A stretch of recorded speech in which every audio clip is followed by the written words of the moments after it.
This episode is sponsored by Incogni. Listen, guys, I don't know about you, but I get real tired of managing the spam and cold outreach to my contact info. Those annoying emails, phone calls from unknown numbers, wasting our time and valuable attention. Not to mention the bad stuff from data breaches, which are rising every year. To top it off, data brokers out there harvest our information and sell it to people who intend to spam you and scam you. So what do we do about it? Well, I use Incogni. I signed up to use the platform, and within 30 minutes, hundreds of requests have been sent and completed, removing my data from the public view. Incogni tracks down and removes your personal data from online directories, people search sites, and commercial databases. The process is fully automated for the hundreds of known data brokers who sell our data without consent. Got a site that they don't auto-hit? No problem. There's a custom removal feature to take down almost everything that is exposed online. So take it from me and take back your personal data with Incogni. Go to incogni.com/codestory and use code CODESTORY at checkout to get 60% off annual plans. You can also find the link in the episode description. That's incogni.com/codestory, because they can't harm you if they can't find you. This episode is sponsored by NordProtect. In a world where data breaches are on the rise and identity theft is becoming more common, you have to take steps to protect yourself. NordProtect offers you everything you need to keep your identity safe, all in one easy place. It's built to help you safeguard your identity with advanced automation that works 24/7 on your behalf. Things like dark web monitoring, credit monitoring, security alerts, and more. And if the worst should occur, the platform walks alongside you for identity restoration. NordProtect plans come with financial coverage across a wide range of threats, from identity theft to online fraud and scams, so you are covered when it matters most. Get an exclusive 5% discount on NordProtect plans. Go to nordprotect.com/codestory and use the code CODESTORY at checkout. You can also find the link in the episode notes. That's nordprotect.com/codestory.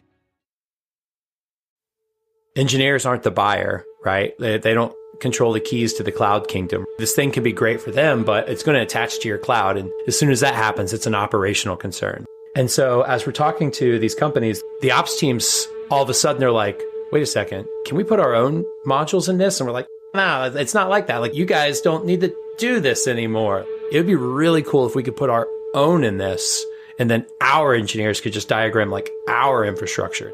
So we're like, nah, that's a crazy idea. And then after about 15 people told us this in a row, we're like, oh, maybe we should just let people upload their own modules to it and then let their engineers diagram. That was our unlocking moment. I'm Cory O'Daniel, CEO and co-founder of Massdriver. This is Code Story, a podcast bringing you interviews with tech visionaries. It's 6 months moonlighting. There's nothing on the backhand. Who share what it takes to change an industry. I don't exactly know what to took do next. many goes to get right. Who built the teams that have their back. The company is its people. The teams help each other achieve. I was proud of our team. Keeping scalability top of mind. All that infrastructure was Yes, we've been fighting it as we grow. Total waste of time. The stories you don't read in the headlines. It's not an easy thing to achieve, mind Took it you. off the shelf and dusted it off and tried it again.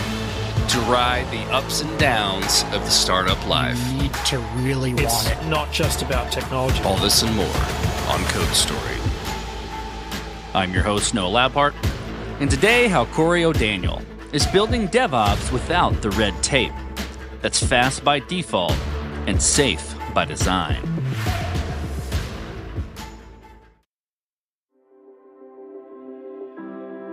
Cory O'Daniel has had an interesting path to technology, growing his career in a number of cloud architect roles at Ripple, DealScience, and The RealReal.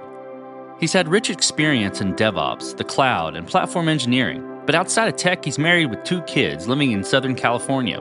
He loves driving and destroying RC cars, like the ones that go 65 to 70 miles per hour. He jumps them off a lot of ramps, his highest jump being 20 feet upwards, which, of course, he landed. Cory noticed that there is a huge knowledge gap regarding the cloud, especially during his time doing professional services. He would leave a project post-completion and see a major gap in how the client understood what was built. He and his co-founders had the idea to build a product to allow platform engineers to diagram their infra and fuel developers' engineering process. This is the creation story of Massdriver. Why we built Massdriver is there's this huge knowledge gap. There's not a ton of engineers that have deep cloud experience, right? But everything we're building, we're putting in the cloud. I was working in professional services and I was just seeing this time and time again. It's like we'd go in, we work with these companies, we'd help them build stuff out. And there'd just be this massive knowledge gap when we left. It's like, how did the thing work, right? You're taking these companies where people have been working in data centers for years, and all of a sudden they're like a junior Terraform engineer, right? Different skill set, just different world versus racking servers and running cables and administering Linux, right? There was this big lift that they had to do to even understand how these systems worked. When you start moving beyond just like automating your infrastructure and moving into things like self-service, that's where a lot of these companies fall apart, right? Like when you look at any cloud API, half of it has operational concerns and half of it has developer concerns. You look at something like a database, right? Ops cares about the zones and the replication and the backups, and devs care about, is it Postgres or MySQL? What version is it? What parameters are set on it that are hyper-tuned to like my workload? You have this like split concern of every single one of these APIs. And what's hard about it is you're always shifting more and more onto developers' plates as they start to adopt infrastructure automation. And so our idea was to essentially build a tool that would let your operations teams build the perfect platform for your developers using operational tooling. Operations teams don't have to learn anything new. Like they've got a ton of stuff on their plate as it is, but also developers that need this infrastructure don't have to learn the ops tools. Everybody's got too much stuff to do to be learning entire new tool sets all day long. With Massdriver, you just take your Terraform modules. We're one of the companies behind OpenTofu. You can take OpenTofu modules, Helm. You essentially build all of your practices like right into those modules around compliance, all of your company's non-negotiables. Publish it into our platform, and then developers just diagram the cloud architectures they need. So to them, it is a diagramming interface. They diagram, okay, I've got an application, some databases, and as they're diagramming the system, it's grabbing all those modules that your ops team has built and doing all the provisioning, compliance scanning, and et cetera behind the scenes. So developers don't have to learn enough Terraform to get themselves in trouble when a PR fails because they did something wrong, right? They just diagram and they're getting exactly what the operations team pre-approved for them to build. Tell me about the MVP of Massdriver, that first version of the product you built. How long did it take to build, and what sort of tools were you using to bring it to life? I worked for a company in like 2005, 2006, and we had a data center. I was the only developer at this company that had worked in a data center previously and was also a software developer. There was this little bookstore that was going to start selling these cloud computers, this company called Amazon. The lease on our colo is expiring in a couple of months. Amazon's doing this cloud thing. You're going to lead the migration. And I was like, none of the words you just said make any sense to me whatsoever. As a person that likes to automate, I'm very test driven. The first thing I did was like, if we're not going to have real physical machines, like I need to figure out how to automate this so we can reproduce stuff. And so I built this tool years ago that I open sourced, and that was like the root of Massdriver. So I open sourced it, ended up leaving the company a few years later, and I just tinkered on this thing over time. I never ended up pushing it back to Git because it was a different Git repo. Me and my co-founder Dave are just sitting around one day. We're working on a side project, and we got our first MVP built. And I'm like, "Do you want to do the DevOps bits?" We're both engineers with like tons of ops experience. I'm like, "Do you want to write the Terraform and set up all the cloud shit?" No, like you do that. And I'm like, I don't want to do that. And we're sitting there looking at each other like, holy crap, this whole industry has this massive gap of experience in the cloud. We have two people that have a ton of experience in it, and neither of us want to do it because we want to do the interesting work of building the product. So I whip out what is or was Massdriver at the time, didn't even have a UI on it yet. And I show it to him and he's like, this is cooler than what we've built. Two people that know this stuff would rather be working on software than like rethinking about how to configure databases for the 400th time. If we can put a graphing layer on this to literally make it easy where anybody can manage cloud without that deep expertise, like we might have something.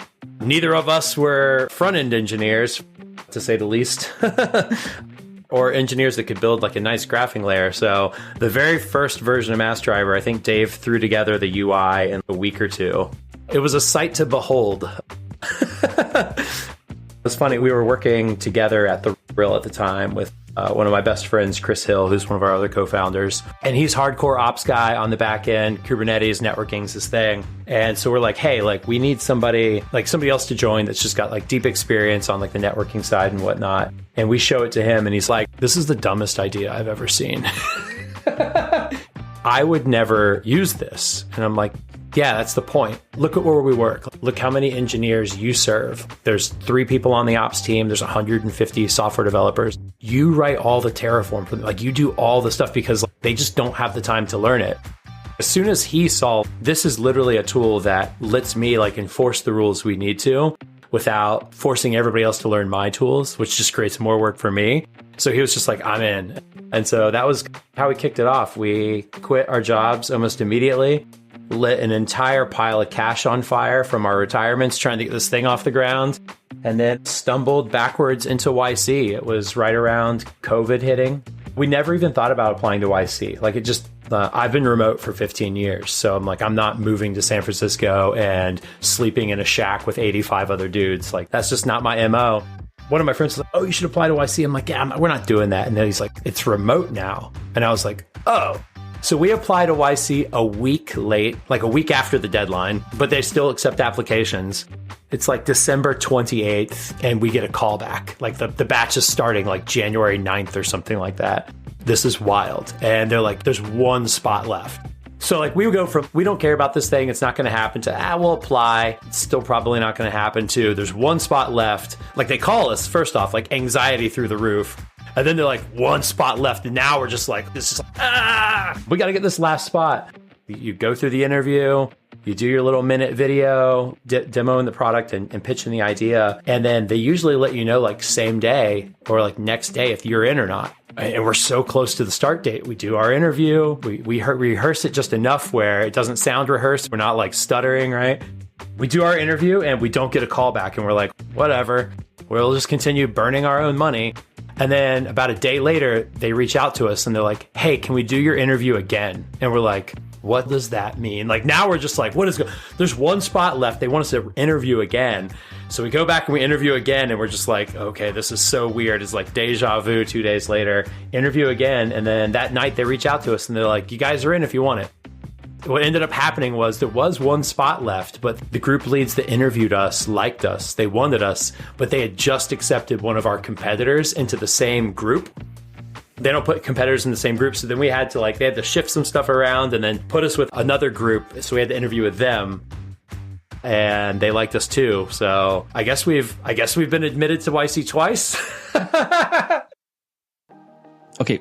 So you got into YC, you were successful there, you came out of it. Let's go from that point. So you've got the product, YC, and then how have you matured the product from there is what I'm interested in. How did you mature it and progress it? And I'm curious about roadmap. Like how do you put that together? How do you go about deciding this is the next most important thing to build or to address with Massdriver? One of the first things we did was we took a lot of the YC advice and we just threw it out the window. And then we're like, okay, I understand why they told us not to do that. YC is an interesting place. There's a ton of value in it. And I think one of the things that people get really excited about or entrenched in is like cross-selling. Like one of the things is like the network effect. Like there's people that you can talk to, share experiences, but like you can also sell your software to each other, right? Especially as a dev tool. And we're like, man, what a place to land. We start going into all these companies and we're pitching other folks in YC. And every single sales call you set up with YC, it's literally both teams trying to sell each other on the thing that they have. I picked this up after 3 sales calls. I'm like, oh, this is a waste of time. This is not how we're going to grow this business. And Massdriver, when it first started, it was a slightly different tool. We were selling to engineers. We had a bunch of pre-built infrastructure modules already that met compliance and security baselines and whatnot. And so we were trying to sell to engineers. But like selling to people in YC, it's like they're all trying to build their MVPs. Like they're not concerned with security and compliance and best practices. They're concerned with getting shit out the door, right? And so it was very obvious to us that like this wasn't our audience. So we're like, okay, so we got to figure out like how to sell this thing. So we like go back to the drawing board. So it's like we got the product. We started reaching out to bigger organizations, looking for design partners, looking for base user interviews, like about like what their problems were. And we're trying to use that as like a wedge of like, hey, what are your problems? Talking about it. It's like, we've already got this thing built. We've been in this space. Like we know what the problems are. And that worked. It was very interesting. That worked. It worked very well. So we went from $0 of revenue to almost like just shy of $500,000 in about 10 weeks, which was like just rocket fuel. We're going to be Series D by the end of the year. Let's ring that bell. Like we're like everything is going right. The entire startup journey is just, it's a roller coaster. Like when you're at your lowest low, I had my lowest low 6 weeks ago. I'm on top of the world right now. Looking back, like the biggest thing that you get out of that group is the support. But we were on top of the world, like going through YC, reaching out to people, talking about what their problems were, then showing them Massdriver. And what we kept getting was this interesting place where we maxed out at around this like $500,000 mark. Like we couldn't get anybody else. And we're like, okay, we may have just luckily been unlucky. Like we happened to hit the right amount of people to buy this thing, but not enough market for the way that we're marketing it. The way that we were marketing it was like, hey, it's this really easy tool to like get infrastructures up and running quickly. Like we had all these pre-built modules that were in it, but like, there was no bring your own modules at this point in time. Like it was us saying, hey, people don't like writing all this Terraform. So Chris is going to go and build modules for every single cloud provider. And it's just a GUI for essentially getting infrastructure as code. And so what we were seeing was these other companies, they'd come in, their engineering teams would love it. Engineers aren't the buyer, right? They don't control the keys to the cloud kingdom, right? Like, this thing can be great for them, but it's going to attach to your cloud. And as soon as that happens, it's an operational concern. Like DevOps team wants to talk, security team wants to talk, lawyers want to know about compliance, right? Like it really grinds that sales process to a halt. And so as we're talking to these companies that are like engineering teams, like, yes, I want this thing. Ops teams, no way in hell. The ops teams, all of a sudden they're like, wait a second, can we put our own modules in this? And we're like, no, it's not like that. Like you guys don't need to do this anymore. Like we got all the modules in here. And they're like, it would be really cool if we could put our own in this. And then our engineers could just diagram like our infrastructure instead of like using all these pre-built ones. And we're like, nah, that's a crazy idea. And then after about 15 people told us this in a row, we're like, oh, maybe we should just let people upload their own modules to it and then let their engineers diagram. That was our like unlocking moment. So like we literally had this shift. We're selling this to engineers as an alternative to Heroku, where they can get like all these other services that they need in the cloud, and it's running in your cloud and you're using your cloud credits. This is a tool for operations teams to cut the red tape around DevOps and infrastructure requests. That was when we started to really see interest from the people that could actually buy this in bigger organizations. Came out of YC, like we had that 400 and something K that we sold in 10 weeks. And it was great. Like we did our YC pitch, 1 minute long. I get off the stage. I'm going to throw air quotes on that because it was all virtual. And within about 5 minutes, we had, I think it was 175 VCs reach out to us, which was interesting because before YC, I had 120 something VCs tell me to get bent and that my idea sucked. No way in hell, dude. Get out of here. And now all these people are coming back and they're like, oh, so that's like the next part of the journey though, is like, okay, now I've got people that like, I told them the story, I told them the problem, they didn't buy it, and now there's money and now they'll believe anything where there's some green. That's also not the relationship I want. I understand VC is hard. Like you can't just invest in something because you love the idea. You got to invest in it because it's a good business. But I was put off by it. We went on this hunt of trying to find the right VC for us out of this pool of about a bajillion people that reached out to us. And what I ended up finding was I found this guy who runs a fund called 1984, and he had been in our shoes before. Like he had been in our space. He had been an operations engineer. And so it was like actually talking to somebody that like got it was really exciting. I think the serendipitous moment with that was my calendar was just so crazy at the time between sales calls and like VC meetings. They were bringing in one other company, uncorrelated, also an operator who'd been in the space. He's been in the space a long time. He was on my calendar and it was so late in the day that for some reason I thought he was a sales call. I didn't realize he was a VC until like he joined on Google Meet. I do all my pitches in the morning when I have energy. I'm like looking at my keyboard and I'm like, I realize what I've done. I'm like, I've just messed this up. So I look up at him. I'm like, look, man, it's been a long day. I've talked to a lot of VCs. I've been on a lot of sales calls. I thought you were a potential customer. I'm just not in the mindset to do a pitch right now. But if you want, I was like, I'll go through my sales demo with you. And he's like, yeah, I want to see that. But again, like he was an operator, right? And so I give him the sales pitch. And then Rami from 1984 emails me like an hour later, and we're both in. I'm curious about team. Like, how do you go about building your team? How did you go about building your team? And what do you look for in those people to indicate that they're the winning horses to join you? We're 7 people. It was really funny. We were a sponsor at reInvent this year, and I met one of the folks from GitPod. So they were over checking out our booth, and we're just talking on the side. And it was one of the guys that worked on that recent like Kubernetes change that they had. He goes, "Oh," he's like, "How big is your company?" And I'm like, "Oh, it's just 7 of us, including the sales guy."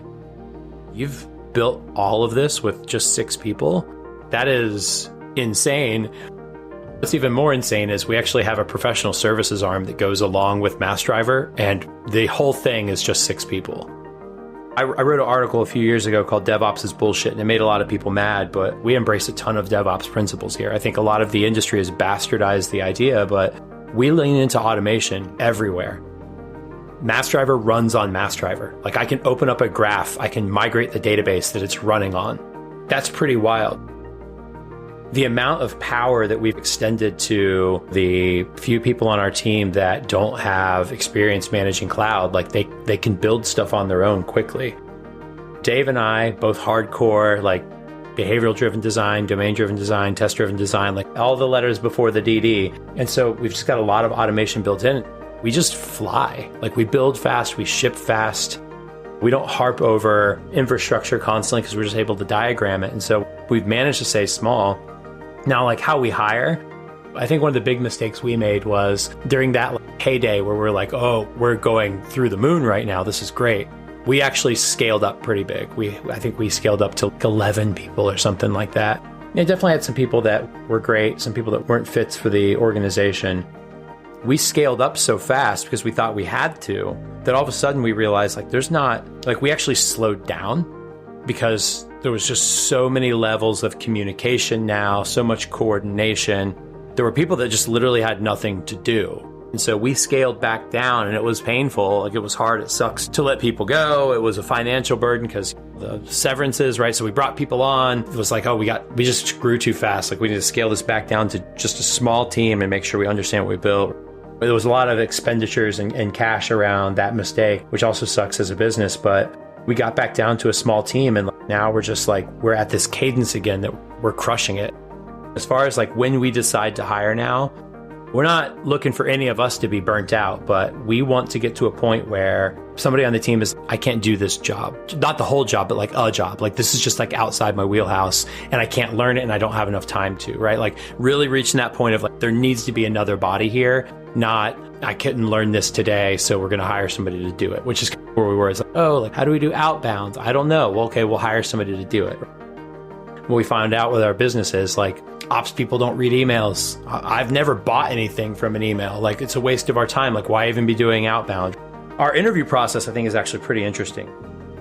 I don't believe in whiteboard interviews. I think algorithm interviews are an absolute waste of everybody's time. I think it's showboaty. And I honestly, when I was in the market, I wouldn't do them. If I went in and somebody's like, we're doing an algorithm, I'd be like, I'm out. Tapped out, I'm done. Like, you can come up with a different way of interviewing me, but like, if this is it, if this is how you're making the decision, I don't want to work with your team. Like, I'm out. And the reason why is because it doesn't test any of the things that are important about being a software developer. And so we have kind of 3 things that we're looking for. We're looking to see what it's actually like to work with you.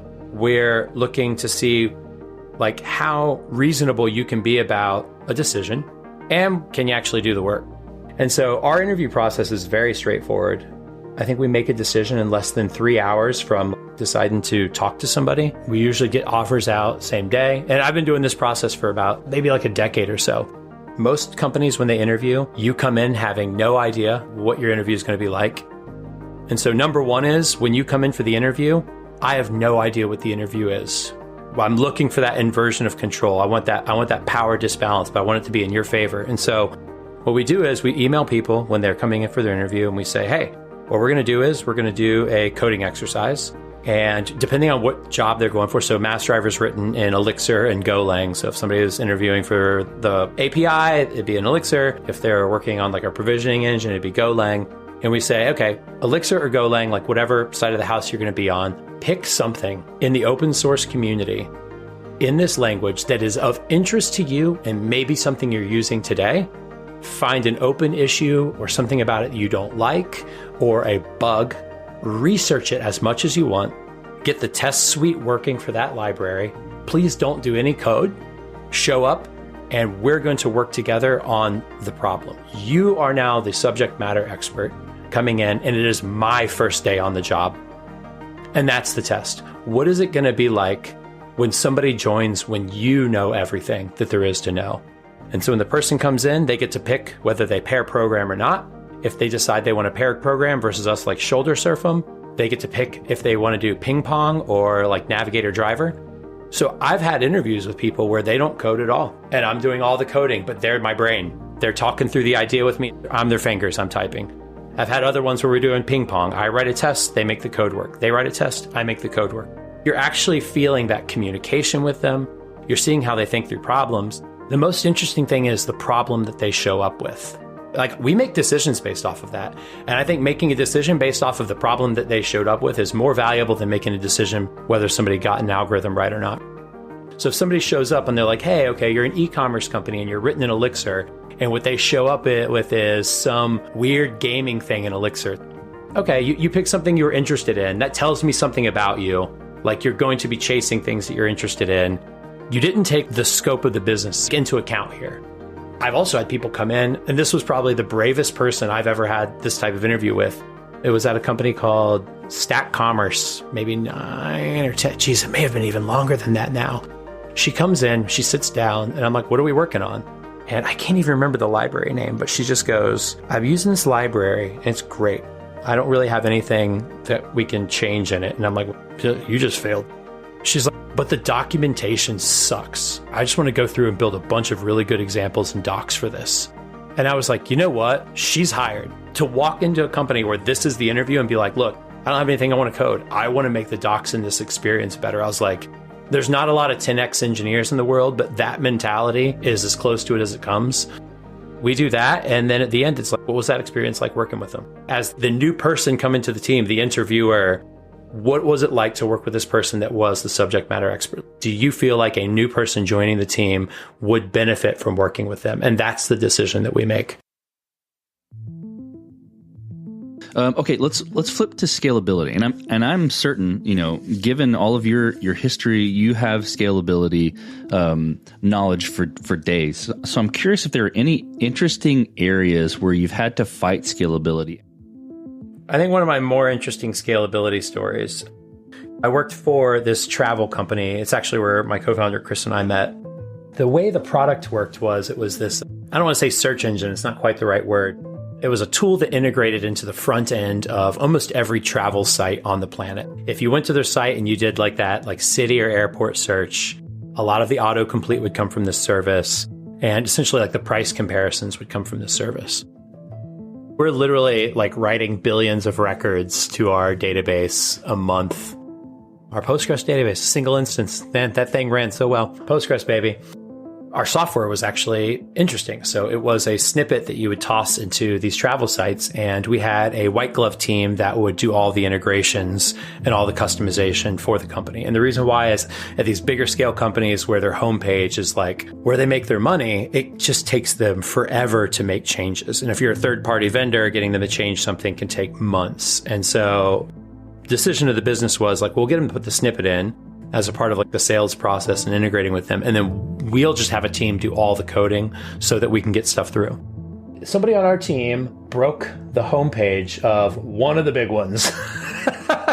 And we had a financial SLA, and the CEO of that company called our CEO and was like, hey, this can't happen again. He turns around to the ops team and he's like, how do we make sure this doesn't happen again? Which is like me, Chris, and one other guy. And I was like, what do you mean by never? Never's a lot of nines. What do you mean by never? It's like, because each one of those nines costs a lot more money. He's like, never as in not ever again. And I'm like, okay. I was like, just a heads up. I was like, when you switch from nines to a 1 and some zeros, I was like, the cost goes up a lot. He's like, the financial SLA costs us a lot. And I was like, okay. We went and we built this system for essentially tracking like real-time interactions on these sites to essentially assert whether or not a release of ours is breaking something in production systems of other people's. This requires a lot of interacting with the web page, like figuring out what's going on, and then sending all this data back, going through some machine learning pipelines. I don't think we used the word AI back then, to detect anomalies. And so we're effectively looking at everything that was happening in the browser around our module. And so it's looking at, okay, what JavaScript errors are dumping? Since our newest version of our module was put in, were more errors produced? Are we producing these errors, or is it coming from something else? It's other people's web pages, so the console logs are insane. Sometimes the issue isn't throwing errors. Sometimes it's moving a button off the page and you can't click on it anymore. And so we're measuring like interactions on the page, like all this telemetry data around like how users are interacting with these arbitrary web pages and sending it back to us. And so we're writing like something crazy, like a few hundred gigs an hour of data that we're writing, and then running these anomaly detection things in the back end to detect, did we break something that we just shipped? And it's hard because there's different media queries, different browser sizes, different browsers, different browser versions. There's so much stuff that can go wrong in a browser, especially when it's not your website. About a month or two later, we end up rolling it out to the entire network of companies. And when we built this, we thought it was just going to be on this one company, right? Because they're huge. But then it was like, hey, like everybody wants this little support pack thing. Let's add on. And so all of a sudden it got really expensive, like really expensive. And so the blog post is about cutting our API gateway costs because it was all built on Lambda. And so the API gateway cost alone, no storage, no Lambdas, no events, was $32,000 a month. And it was funny because when we built the thing, we're like, oh, sweet, this will all fit in the free tier. But we didn't realize that they were going to roll it out to like the whole network. And so then all of a sudden we had a cost problem. And it was funny because we all of a sudden it went from, well, by never, I didn't mean never. You got to look at your systems. Like you got to think about like how much the thing's going to cost. If the service costs $5 million to run, then it only makes us $2 million a year. Like that service is worthless, right? But we had to keep this thing up. And so we had to go back through and like, figure out like, how do we cut this down? And massive scale that we didn't plan for because we didn't think it was going to be rolled out network wide. We thought it was just going to go to one customer. And so now we have to handle just a catastrophic scale without breaking any of these sites at the same time and dramatically reduce the costs. I had been working in Elixir on another project at the company at the time. And so I'm like, okay, like HTTP processing, easy in Elixir. Like there's some events that we need to route, can pull out a lot of the Lambda stuff. And so over about 2 days, we rebuilt the front end of this API, essentially like all the request handling, cut over from the serverless and API gateway stuff they were running on. Just ended up running it in a couple of Elixir nodes on Kubernetes. Now, the catch here is we already had a big Kubernetes footprint. Like we're all Kubernetes experts. We've been running it at scale for a while. So this wasn't a big like hop for us to go stand up a Kubernetes thing too. Just looking at the API costs alone, $32,000. Like once we'd cut this over to server full, running on something like Elixir, it ended up running on about $100 of compute, $100 to $300 of compute a month.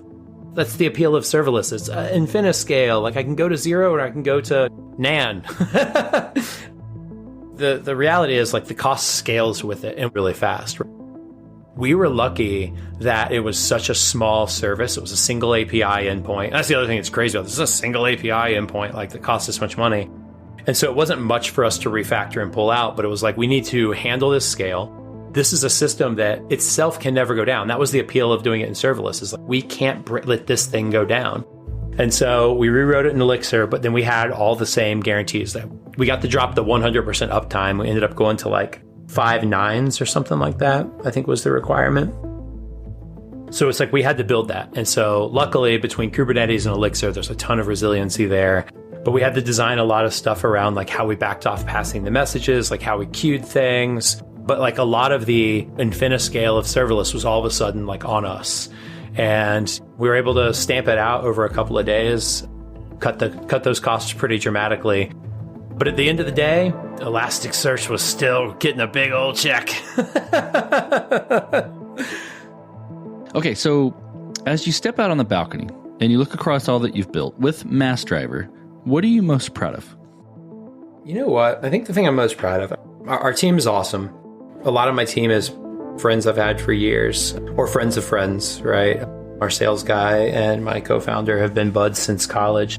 Like, it's fun to be able to build something that's like, A, fun to build, fun to use, right? It's not like we're building some dusty e-commerce thing for the 800th time, right? Like, we're building something that's like novel and new. It's fun seeing people excited about it. Like, people at reInvent were just like jaw dropped it, like how we're able to do things. But I think the thing that's most exciting for me about what we built, and the thing that I'm most proud of, is just the pure efficiency of it all. We have several hundred companies running their infrastructure through Massdriver, and a lot of the people that we sold the platform to very early on didn't have ops teams. And many of them still don't. Right? There's going to be a point in time where they need an ops team. Like, you need operations. It's important. But one of our goals in our business was allow you to push that out and make that first hire, when you do hire your ops person, not miserable.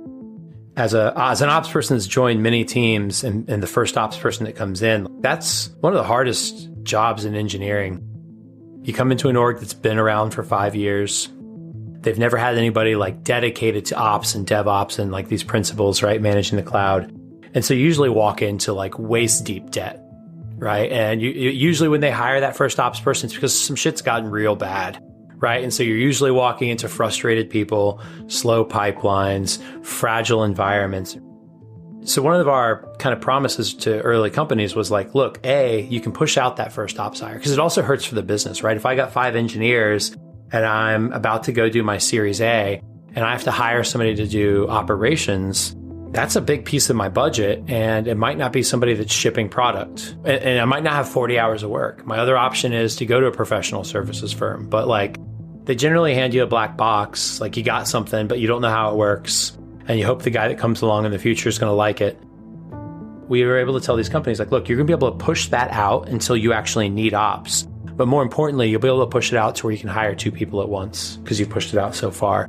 And when they walk in day one, what they're going to walk into is infrastructure as code, an environment with parity, compliance, like security baselines, like the stuff that they're freaking out about day one.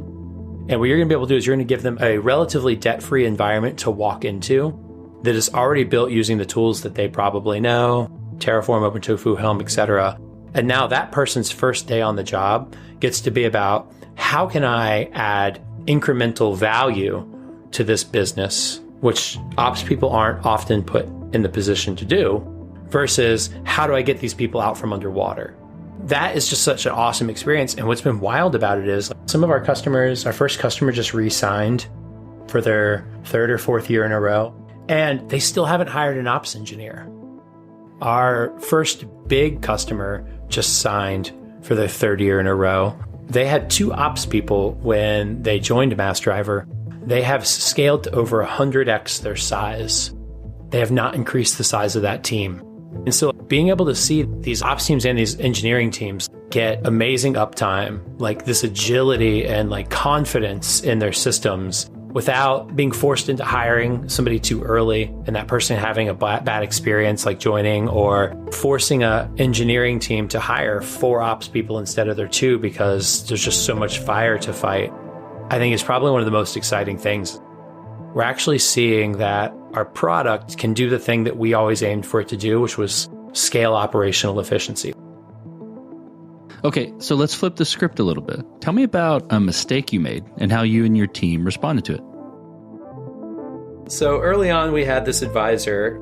We ended up parting ways, but he was a great guy. He got us to where we needed to go. We're not like tapping on him for advisory as much anymore, so it's probably not a good fit. You need a good set of advisors and investors around you when you're building a startup, not just investors. Find your advisors, make deals with them that work for them. Like, you're not going to keep them around forever. You keep them around until like you've gotten what you need out of them, and then you need to bring in the advisors for the next stage of where your business is. I remember at the time he was coaching us through like how to do outreach to investors. And he's known for the ability to build up excitement around your fundraising, right? Like, even if it's your first email out to a VC, you need to make it feel like it's one of your last emails out to a VC. And there's just so much happened. Like, the deal's getting done. Like, where are you at, brother? I'm like, okay, I'm going to do this. And he's just like, dude, write this letter, write this email. You don't have to worry about personalizing too much. Like, you're trying to tell them about the business and get them excited. I accidentally sent it to every single VC Like I copied and pasted, and I just pasted every person into the to box and hit send. And it was one of those things where I was just like, oh my God. Like as soon as I hit send, I saw the to box.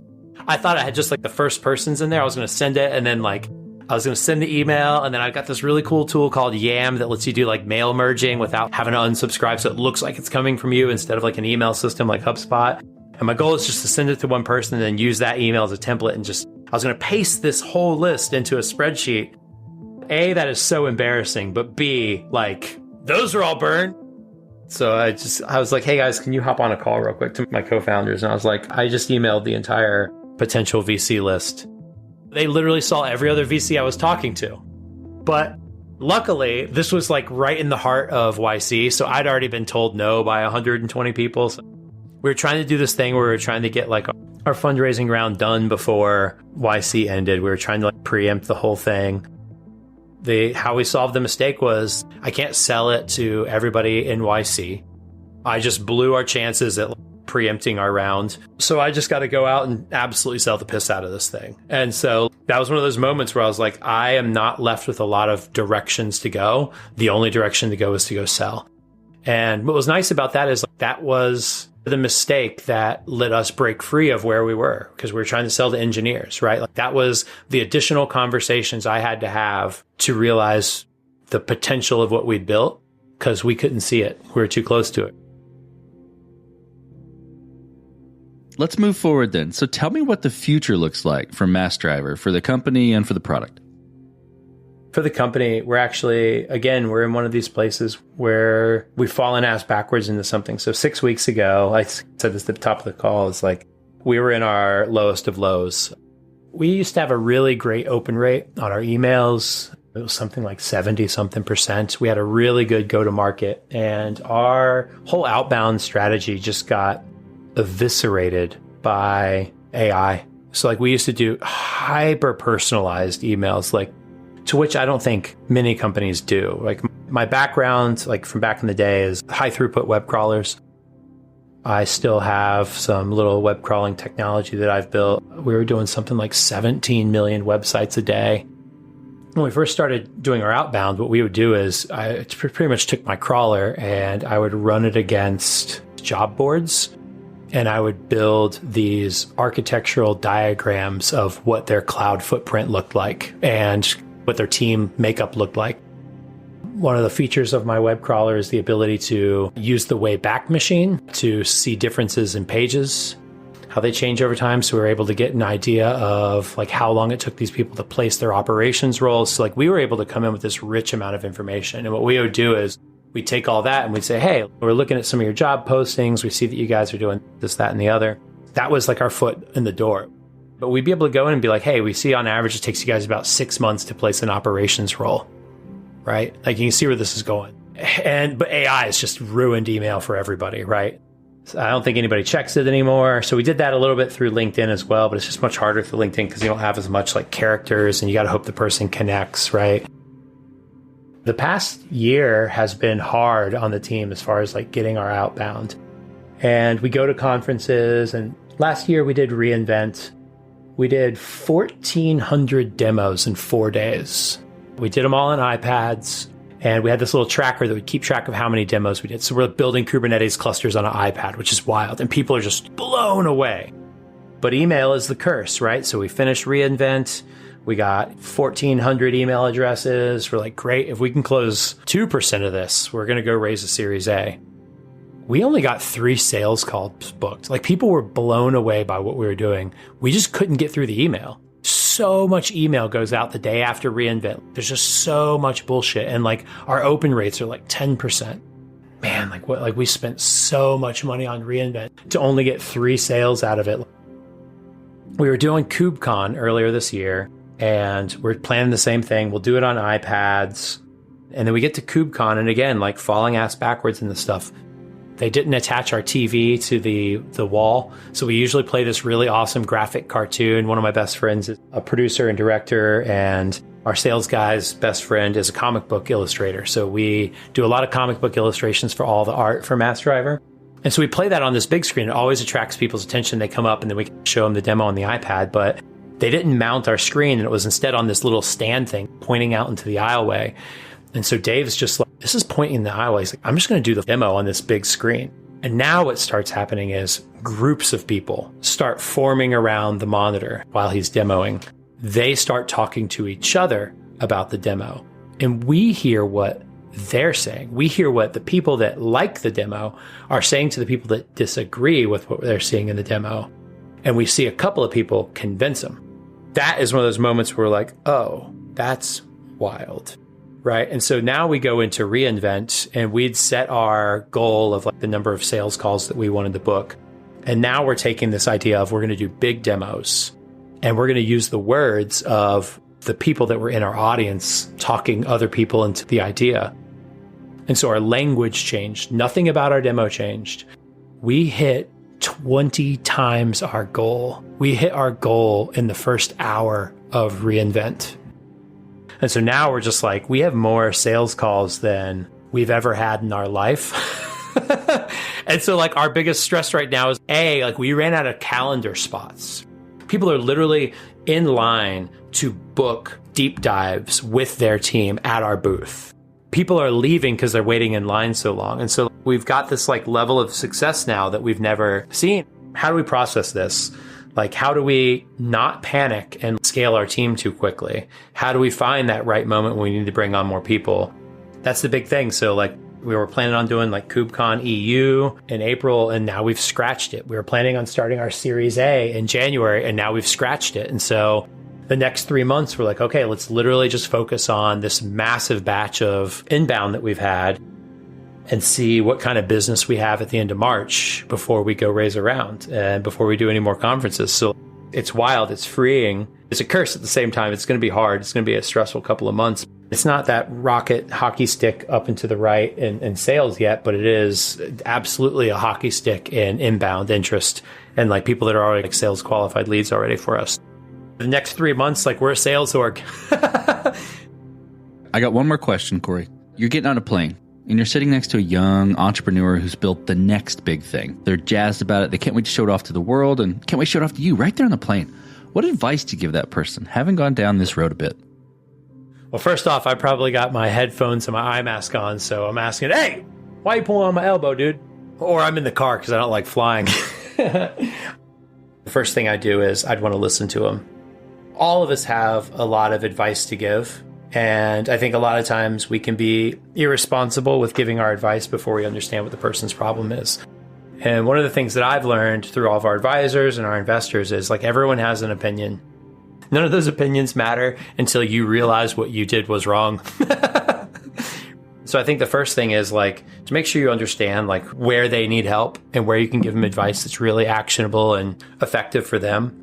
And if they need your advice, right? I think a lot of times, like when you've had success, you could feel like you need to give advice. And sometimes you don't. You know, if they built the hot next thing and they're like looking for VCs, you can look at labels all day long. You can look at the logos. But what I'd be looking at is the people in those investment firms and finding that person that has the closest profile to you or your customer and talking to them. I think you're going to have a much easier pitch. You're going to have more interesting conversation because they understand your space. And you'll hopefully end up with a partner there that can really help and not just throw money at stuff. Like money is great, but you're inevitably going to be underwater at some point in time in a place where money is not going to get you above water. And that's where that partnership comes in.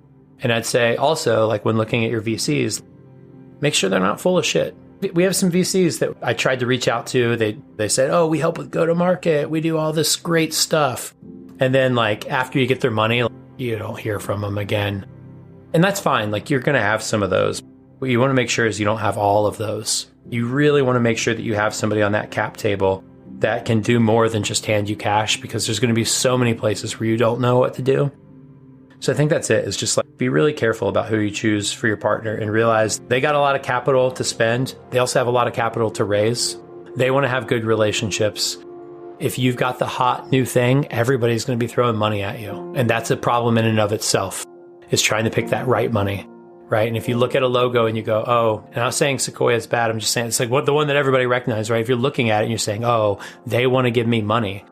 make sure that the partner you're going to get is like the right partner for you. Or if you're just like, hey, I want that, and the partner's not the right one, make sure whoever isn't your lead is like your go-to. Like they can help you out. And all of that is fantastic advice. Well, Cory, thank you for being on the show today. Thank you for telling the creation story of Massdriver. Yeah, thanks so much for having me. And this concludes another chapter of Code Story.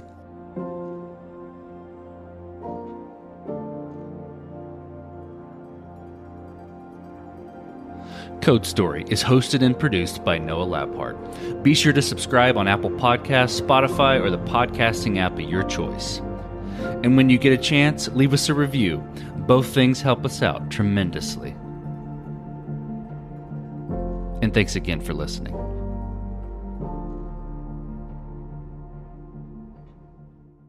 If you're a podcast host, listen up, this one's for you. My name is Allie Jackson. I'm the host of Finding Mr. Height, a dating and relationship podcast that I've been doing for 4 years now, sharing my positive and practical approach to dating that's built on my own life experience. And I wanted to share another experience that I've had, my secret behind monetizing my show. It's called Red Circle, and I was just telling my colleague about how much I love their platform. With Red Circle, not only am I getting a seamless hosting experience, but I also love the support I receive in ad sales. It's not just typical ad sales either. It's targeted opportunities based on my show and my life. And the platform is super simple. You just set your preferences and Red Circle matches you with sponsors that align with your show. You can vet every opportunity and their platform gives you great analytics. More recently too, my Red Circle team has brought me opportunities outside of my podcast on social media to really augment the podcast partnerships, bring them full circle. I just can't recommend them enough. If you want to give it a try, go to redcircle.com to get your free trial. That's redcircle.com for a free trial.